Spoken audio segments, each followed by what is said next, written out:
everybody. Thank you for joining that session. I'm going to talk about generative AI, thanks to Devox to have me. That's my first time at Devox UK. So that's me, again, Charles-Philippe. I work for JP Morgan in Glasgow, and I work on two topics, UX, UI, and generative AI. Okay? So a bit of warning. There's a lot of memes in that talk. Sorry about that if you don't like memes. We get a lot of hallucinations from GPT, like a lot. So let's get started. So as you know, in 2023 December, Google unveiled Gemini. They are like a new frontier model trying to compete with GPT-4. This is a disclaimer they gave in the video demonstrating the capabilities of Gemini. They've been capturing footage, interacting with Gemini, using different interaction with image and stuff. So this is the video. It should be some sound, I think.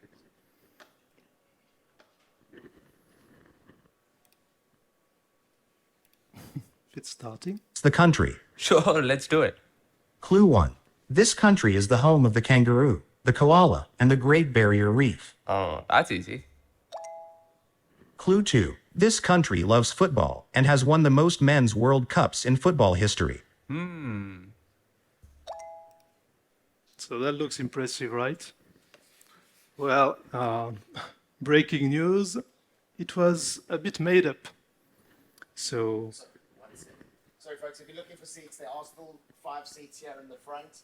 If you're sitting on the end of a row, would you mind moving into the middle? There's still quite a lot of people trying to get into the room. Please don't have any bags or anything on seats. Sorry. no, that's fine. Thank you. Get everybody organized and make sure you get your full audience. So this is the blog post explaining what the Gemini team has been doing for testing this kind of guess the country game. So it's just like good old, like you do with ChatGPT maybe, I remember with Gemini, text and filling with images. So you understood what I'm going to talk about the most in that talk is about vision capabilities from large language models. So it's not the exhaustive list of all of them, but you have the vendors, okay? The most known, the GPT-4 Vision API, Gemini, and Cloudopus. No API available, at least last time I checked. I'll just mention two, the most known from the open source world, Lava and Llama 3, which normally is meant to be multimodal. It's not yet, but it's meant to be multimodal. So you're going to have vision capabilities in Llama 3 going forward. Just to give you, it's also not an exhaustive list of all the models, vision or not vision, multimodal or not, or the large language model that exists up today. But yeah, that starts to be a lot of stuff.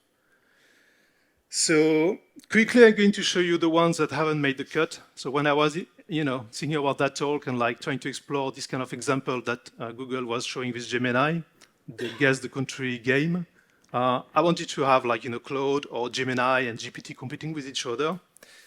But the problem is that Gemini, for instance, when I tried a few times, it was giving me things like this in Madagascar, for instance, not great. I tried with Cloudopus and I had big hopes, but suddenly, it was for instance, telling me it was South America, and then, oh no, finally it's in the middle of the ocean.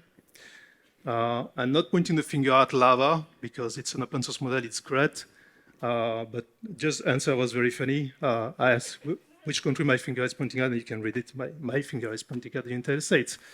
Okay, so what about GPT-4? Well, first time I tried, it worked. You see what I mean? It said you're pointing at the southern part of the African continent on the map. Okay? And I had very good experience. So just a quick tip, if you want to experiment an idea, the chat applications like ChatGPT or Gemini and all of that, they are good playgrounds for explore ideas and stuff. I did a lot of that before I been using the API. Some limitations of the GPT-4 vision, even if I think that's at least one of the best vision API out there in terms of large language model. Hallucinations a lot.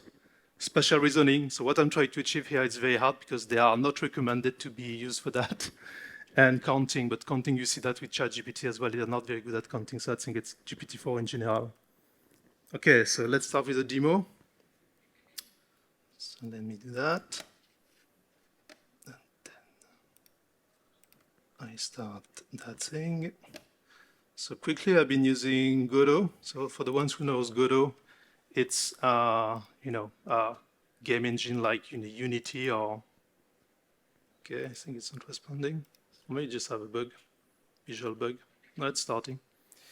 So I try to reproduce the same idea here. So you see I have my pointer here, which is my finger. I have the chat here. I give some instructions already to chat to GPT-4. And I just say, let's go. And normally we can start playing the game. So it's not instantaneous, different reasons, obviously because I'm using the API over internet, but also because, well, it's faster than usual. So here we go. He asked me to guess like the country, so that's Egypt. I'm not very good in geography, but I think that's what he meant. So I put my finger on Egypt, and I hope I'm putting it in the right place. And I'm sending the image to like GPT-4, and then normally it's going to tell me if I'm pointing to the right direction.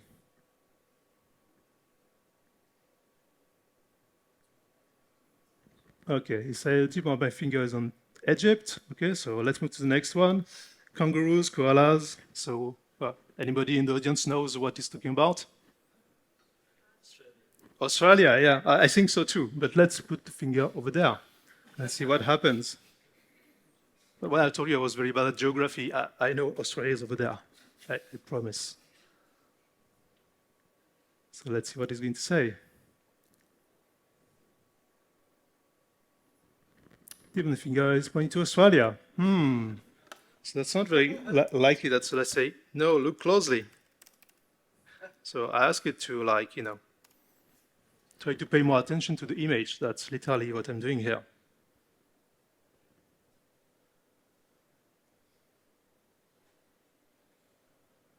And I say, it's Australia.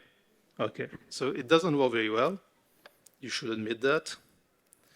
So what I did then is I've been using another type of that's the same game.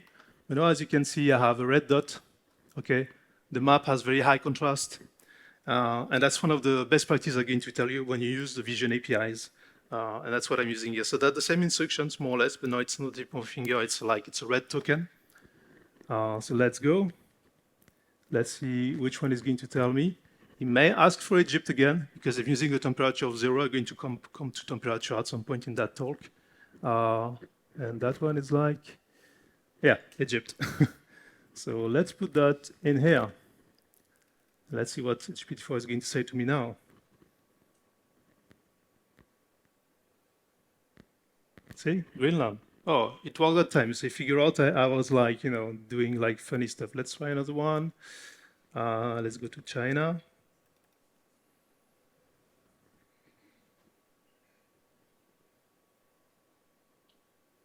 Okay, this is India. Let's try to ask him to like pay attention more. Look closely.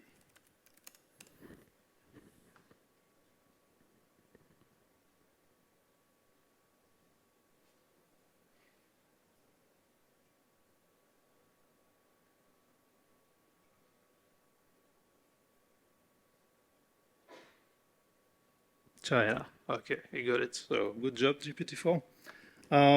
So let's stop the demo here and let's go back to what is going on.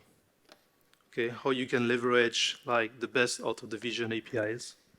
So I was talking about temperature. So anybody here, some people knows what I'm talking about by temperature when I'm configuring like, my model. Yeah. So quickly, for the ones who wonder what is temperature, is like if you have a low temperature, the probabilistic distribution of like what is likely to be the next token. It's a bit cheated here because the token is not a word, but that's the same concept anyway. And here, cake, like you see, has a high probability compared to the other, so it's likely that it's going to take cake as the next token to complete my sentence here. If the temperature is high, you see that percentage are like more evenly distributed, even if cake is the higher, but because there is also a bit of randomness anyway, it's going maybe to pick up banana or donut. So that's what is the temperature. So the idea with the Vision API is that you want very accurate answers. You don't want it to imaginate stuff, like come to some making stuff up. So you make the temperature like 0, literally. It doesn't guarantee 100% it's going to pick up the most likely token when it's generating the response, but it's like increasing the likeliness.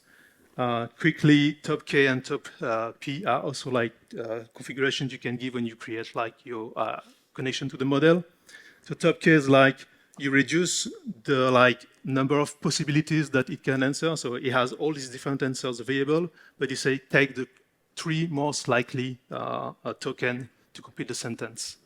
So that reduces the likeliness that it's going to pick something which is totally not what you're expecting. And the P is a bit similar, the same principle, but now you say, I want the top 30%. So you take the most ones, and when it's add up, when it's 30%, then it stops and it's not looking at the ones which are adding up to more to 30%. I think temperature and top K are the most interesting to use. So concise for precise instructions, okay? So this is the instruction that I use for my game. So a few techniques here. You see I'm using Markdown to give some kind of structure to the system instructions. I have different sections. So the game objective, okay, what we try to achieve here, the main goal. Then instructions, with bullets, using, this kind of thing, which is making things bold, in Markdown. And, I explain how that works. So you think about a country, you provide a clue, you have the action, which is the user is going to give you which country he thinks, you're trying the user to make guess. Okay. Very important here. I tell that look at the map. I use high contrast. The continents are in white. The seas are dark. The token is a red token. These kind of things. So I really try to push the model to really focus on what is important. This is a world map. These are the continents. You have a red token. Try to find why is that token, and then obviously match with the country you wanted the user to guess. Here we go, and then you have obviously the usual. So that's the other technique. So image quality, very important. If you give something to a low resolution or not well defined enough, it's going to be hard for the Vision API to actually understand what is going on the image. And few shots. So similarly, for the ones who've been already using this technique of giving different examples when you want a response with text, you can do the same with images. So when you send that to GPT, first you send the instructions, okay, what it is about. Then you give few shots, few examples of so that token is in South America, that one is in Australia, that one is in China. So it has some references, and it helps the system to calibrate. And obviously you have the assistant who is the question is asking for, and the user answer with multi-turn. Okay? And that makes normally your system working better, usually. And you can do as well this kind of look closely, so add instructions alongside the different images you feed to the system, particularly to rehear, so repeat maybe instructions that were at the beginning of the discussion you had that maybe you started to forget. So make sure you can add also additional instructions if you want to increase the performances. So I'm going to show you another demo that I tried to make working, but doesn't work very well. But I'm going to show you anyway. Let me do that. Then let me. So I tried to play snake and ladders. Okay, here we go. So you know the game, right? Everybody, each player has a token. You move that along the board. If you have scales, then you can go up. If you have snakes, you go down. And the first one reaching the last square is the winner. So I already gave instructions to GPT-4, and you can start the game.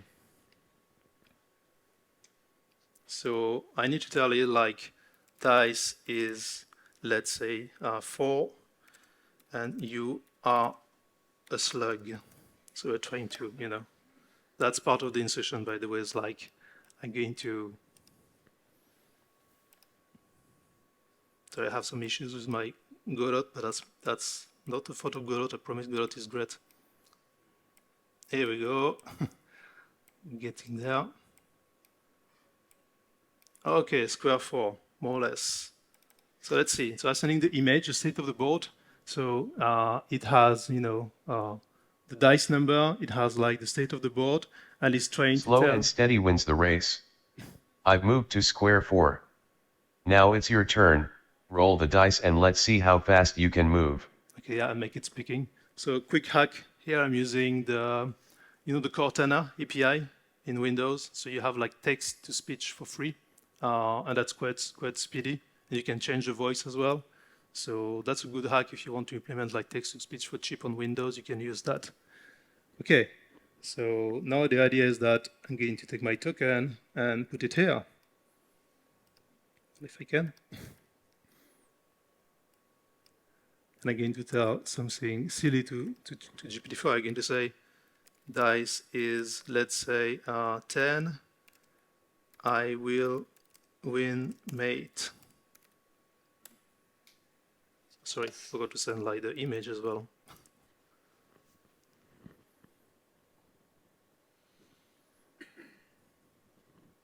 So here we go. See what it says. So yeah. So it says like with the roll, you zoom ahead to square 10. So obviously I'm not on square 10, I'm on 14. So look closely which square the blue token is.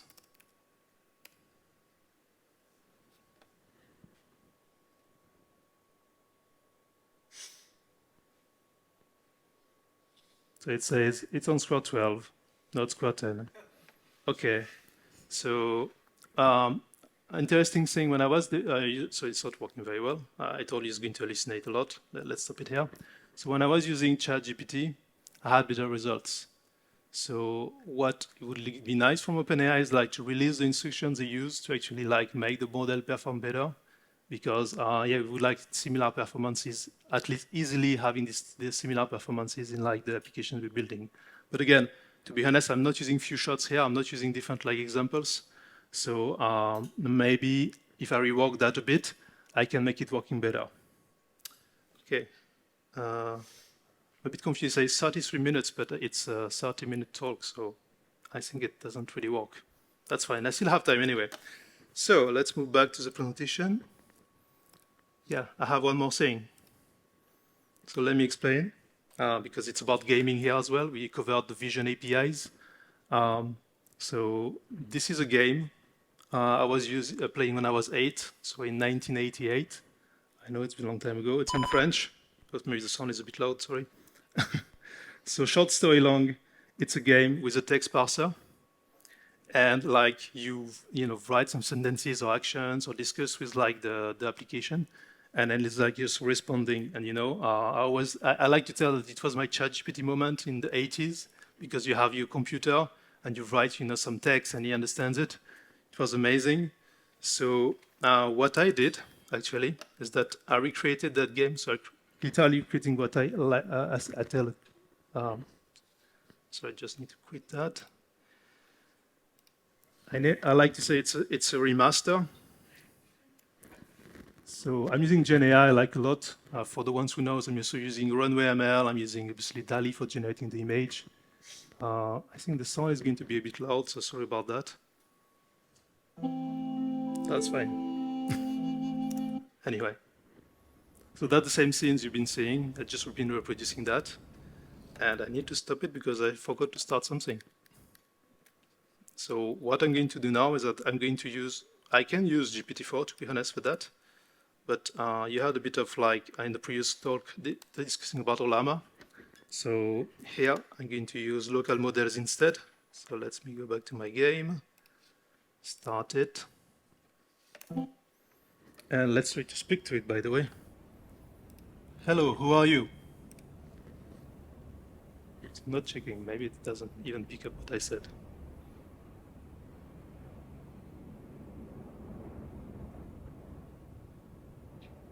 Okay, I'm going to check.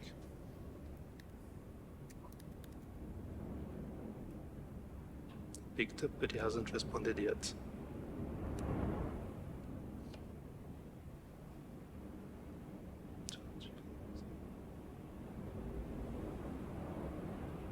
So sometimes take a bit of time for some reason. Oh, here we go. So let's go back to game. I'm the game master, here to guide and mislead you on this epic adventure. Don't worry, I won't bite hard. Okay. So now I'm going to be like a bit naughty. I'm going to, you are an idiot. he's not an idiot, obviously, but just to demonstrate like what you can do with like these kind of local models. You need to be more polite, buddy. Here is a picture of you from last summer. Okay, normally you should have changed the scene. I'm going to do it again. So sorry about that. I'm going to insert it again. You need to be more polite, buddy. Here is a picture of you from last summer. So normally it should have been changing the scene. So I show you what it should have been showing to you. Let me just stop it. Oh, that's interesting. Okay. Okay, it's not running anymore. So you should have switched to that scene. Which is actually like when you're a naughty one. So that's the same one you see in the game. Anyway. So yeah, so the good thing here is like what I'm doing, and I'm going to show you a bit of the log so you understand better what I'm trying to achieve here. I'm using a llama, I'm using llama tree. Sorry, that one. And what happens behind the scene is that, so I send the instructions, as you can see. So maybe it's a bit small. You make it a bit bigger. So I send my instructions. And I also want a response which is using what I name a command. So instead, if I'm insulting the game master, I'm giving the peak time, which is like changing the scene. So you get a response here, and it's sending a command. So yeah, okay. Put E here for some reason. That's why it was not working. But yeah, that's the idea. And by doing that, I'm doing two things. I have this kind of interaction with like the model, like with the persona in that time, the game master. The idea is like to have more personas in the game because there is more characters. And also like the game, I mean, the LLM is the brain and decides what comes next with the game. If you navigate to different scene, if you like, in that case, you be punished and move to the big stuff. And yeah, all of that, I'm doing that on my free time. And it's going to be, it's already on my GitHub, but I'm going to open source that like more clearly. And I think I'm done. So thank you. If you have any questions, I think I have a bit of time. It says 28 minutes, but I think I don't have that much time, to be honest. So, questions? Anybody? Okay, so it was perfect.